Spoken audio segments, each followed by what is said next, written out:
당뇨가 있는데 운동을 어떻게 시작해야 할지 좀 막막하셨죠?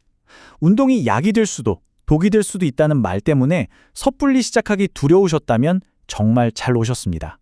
오늘 운동을 당뇨 관리의 가장 강력한 아군으로 만드는 법, 제가 아주 명쾌하게 알려드릴게요. 맞아요. 바로 이 질문이 많은 분들의 발목을 꽉 잡고 있죠. 운동해야 하는데 생각은 계속하지만 혹시나 저혈당이라도 올까봐 아니면 오히려 몸이 상할까봐 시작하기가 참 어렵습니다. 괜찮아요. 오늘 이 딜레마 제가 확실하게 끝내드리겠습니다. 네, 맞아요. 운동은 정말 이런 양날의 검 같아요. 인슐린 민감성을 높여서 혈당을 조절하는 최고의 약이 될 수 있지만 다른 한편으로는 저혈당 같은 위험도 분명히 있거든요. 근데 핵심은 아주 간단해요. 이 위험을 미리 알고 잘 관리하면 되는 겁니다. 그렇게만 하면 운동은 우리에게 최고의 명약이 되어줄 거예요. 그래서 오늘은 이 4단계 로드맵을 따라서 차근차근 가보려고 합니다. 운동 전에 뭘 준비해야 하는지부터 운동 중에는 어떻게 해야 하는지, 그리고 운동이 끝난 후에는 어떻게 관리해야 하는지까지 이 과정을 다 마치고 나면요, 운동에 대한 막연한 두려움이 분명 자신감으로 바뀔 겁니다. 자, 그럼 첫 번째 단계부터 바로 시작해볼까요? 첫 번째 파트, 바로 운동 전입니다. 사실 성공적인 운동의 절반은요, 바로 이 시작 전 단계에 달려있다고 해도 전혀 과장이 아니에요.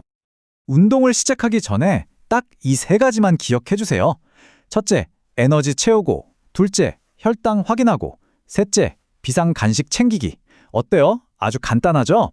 하지만 이 간단한 3단계 안전 점검이 운동 중에 생길 수 있는 위험을 90% 이상 줄여준답니다.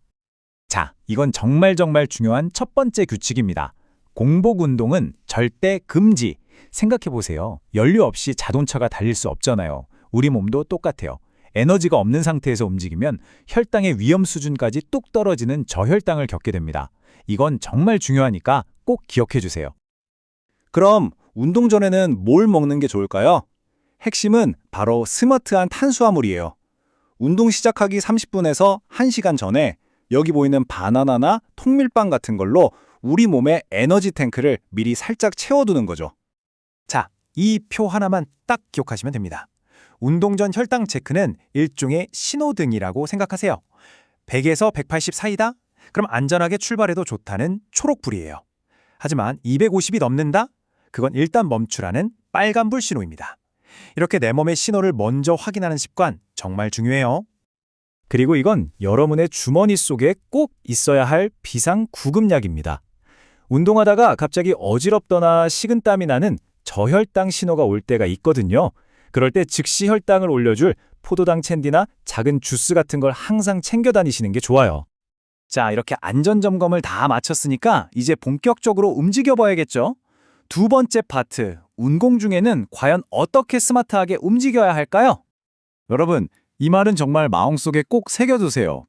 혈당 관리는요, 단거리 경주가 아니라 마라톤이랑 똑같아요. 한 번에 무리해서 많이 하는 것보다 내 몸이 감당할 수 있는 강도로 꾸준히 해나가는 게 혈당을 안정적으로 만드는 핵심 비결입니다. 처음에는 주 3회 정도로 가볍게 시작해서 몸이 좀 적응되면 주 4회, 5회 이렇게 조금씩 늘려보세요. 그럼 강도는 어떻게 조절하냐고요? 복잡하게 생각할 필요 전혀 없어요. 딱 옆 사람이랑 편하게 대화할 수 있는 정도만 기억하세요. 만약 숨이 너무 차서 대화가 뚝뚝 끊긴다? 그건 몸이 보내는 조금만 천천히 가 하는 신호예요. 그리고 최고의 효과를 원하신다면 이 두 가지 운동을 꼭 함께 해야 합니다. 유산소 운동은 지금 당장의 혈당을 낮춰주는 소방수 역할을 하고요. 근력 운동은 우리 몸의 포도당을 저장하는 창고인 근육을 키워서 장기적으로 혈당을 안정시키는 역할을 하거든요. 이 둘의 조화가 바로 완벽한 혈당 관리의 열쇠인 거죠. 땀 흘려서 열심히 운동하고 나면 이제 끝일까요? 아니요, 절대 아닙니다. 어쩌면 진짜 중요한 관리는 지금부터 시작이에요. 세 번째, 운동 후 필수 관리법입니다.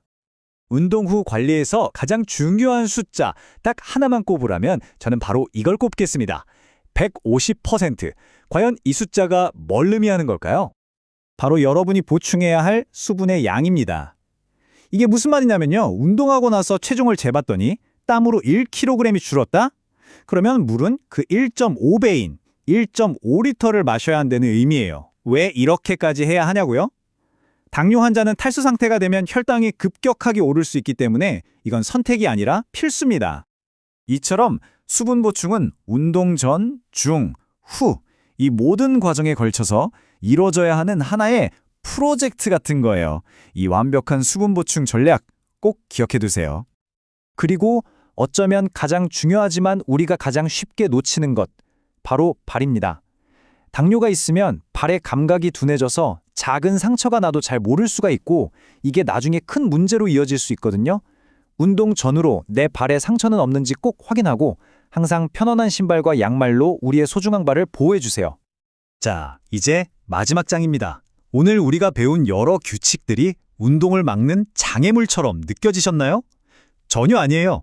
오히려 여러분이 더 자유롭고 안전하게 움직일 수 있도록 돕는 든든한 안전장치랍니다. 꼭 기억하세요. 이 안전장치만 잘 활용한다면 운동은 더 이상 두려움의 대상이 아닙니다. 오히려 여러분의 건강을 지켜주는 가장 강력하고 믿음직한 파트너가 될 거예요. 오늘 우리가 배운 모든 것을 이 5가지 핵심 원칙으로 정리할 수 있겠네요. 운동 전에는 에너지 보충과 혈당 체크, 운동 중에는 페이스 조절과 비상간식 휴대, 그리고 운동 후에는 완벽한 수분 보충. 이 5가지만 여러분의 운동 습관으로 한번 만들어 보세요. 이제는 여러분이 직접 시작할 차례입니다. 너무 거창한 계획은 필요 없어요. 오늘 저녁 식사 후에 가볍게 10분 걷기부터 시작해보는 거 어떨까요? 그 작은 첫걸음이 분명 여러분의 건강한 삶을 향한 위대한 도약이 될 겁니다. 여러분의 도전을 제가 진심으로 응원하겠습니다.